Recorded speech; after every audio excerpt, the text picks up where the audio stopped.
원내대표님 말씀하셨다시피 민주당에서 이재명 대표를 수사한 검사 또는 이재명 대표에게 구형한 검사를 모두 보복하기 위해서 지금 악랄한 보복을 자행하고 있습니다. 그 중에 하나가 그 법 왜곡죄를 발의해서 통과시키겠다 그런 이야기를 하고 있습니다. 법 왜곡죄를 자세히 보니까 결국은 이재명 대표에게 징역 2년을 구형한 그런 검사들을 법 왜곡죄로 처벌하겠다 그런 이야기 같습니다. 이게 법 왜곡죄가 아니고 이재명 괘씸죄가 아닌가 생각을 합니다. 이재명이 괘씸하다 생각하면 처벌할 수 있는 그런 죄 아니겠습니까? 좀 있으면 이제 비명행사죄도 나올 것 같습니다. 그래서 제가 검찰에서 그러면 왜 징역 2년을 구형했는지 그것을 제가 좀 알아보기 위해서 대법원 양형 기준표를 가져왔습니다. 이 대법원 양형 기준표는 법원에서 판결을 선고할 때 판사들이 전체적으로 균형되고 공정한 판결을 선고할 수 있도록 양형 기준을 정한 것입니다. 이재명 대표가 기소된 죄명 자체가 그 당선 목적 허위사실 공표죄입니다.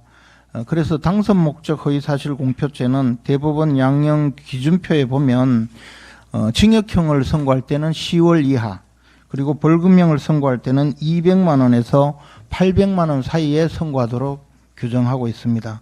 그런데 이것은 이제 기본 항상 기본이죠. 근데 가중 사유가 되면 그게 징역 8월에서 2년 그리고 벌금 500만 원에서 벌금 800만 원인가요? 800만 원에서 1000만 원 사이를 선고하게 되어 있습니다.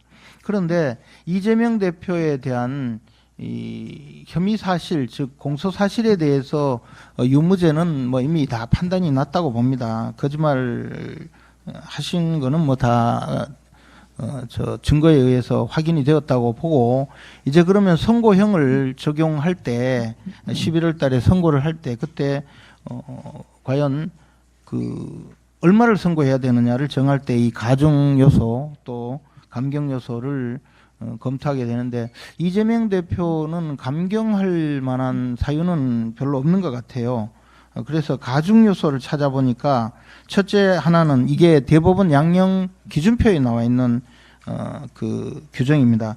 허위 사실 또는 비방 내용이 후보자 평가에 관한 선거 국민의 매우 중요한 판단 사항에 관계되는 경우 이게 김문기 씨의 그 비극적인 선택을 야기하게 만든 그런 경위 또 김문기 씨 사건이 결국은 당시 대선 과정에서 대장동 사건의 중심적인 이슈였다는 그런 것을 검토해 본다면 선거구민 내지 유권자들에게 막대한 그 표심에 영향을 미치는 그런 사안이었습니다. 그래서 이 사안은 반드시 가중 요소에 해당이 될 것입니다. 둘째는 상대방이 상당히 다수이거나 전파성이 매우 높은 경우 이게 거짓말을 하더라도 동네에서 몇 사람끼리 그냥 이야기한 것이 아니고 언론 방송에 나와서 많이 떠드셨잖아요. 그리고 왜 그 국정감사장에서도 마구 이야기하고 또 후보자 토론 같은 데서도 말씀하시고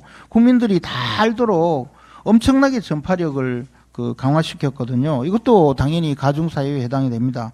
그리고 범행수법이 매우 불량한 경우 이재명 대표님의 범죄는 매우 불량합니다. 이게 또 가중 요소죠. 그리고 사회적 지위나 영향력을 이용하여 범행한 경우 그때 당시에 대선 후보로서 뿐만이 아니고 그 이후에 지금까지 수사나 재판을 받으면서 그 자신의 지위를 이용해서 또 위증을 시키려는 그런 여러 가지 행태가 반복되었다. 이것은 법정에 아마 검찰에서 제출한 것 같습니다.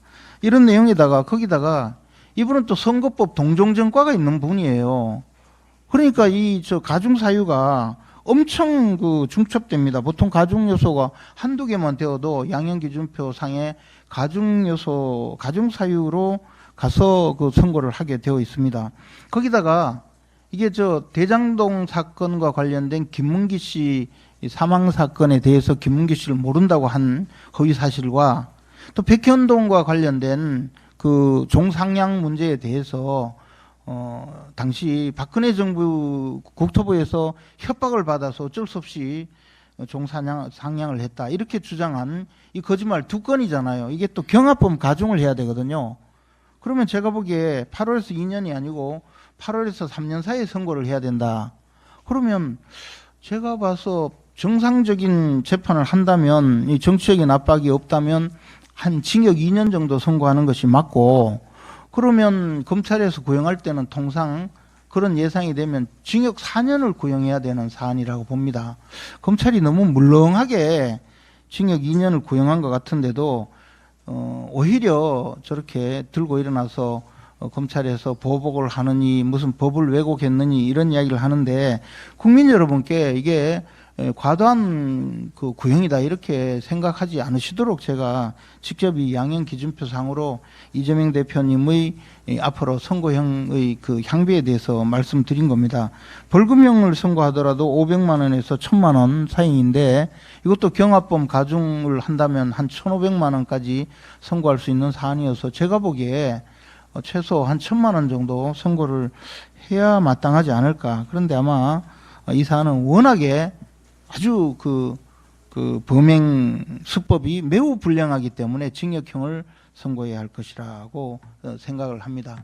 그래서 국민 여러분, 인버스 투자할 때는 이재명 테마주에 투자하시기 바랍니다.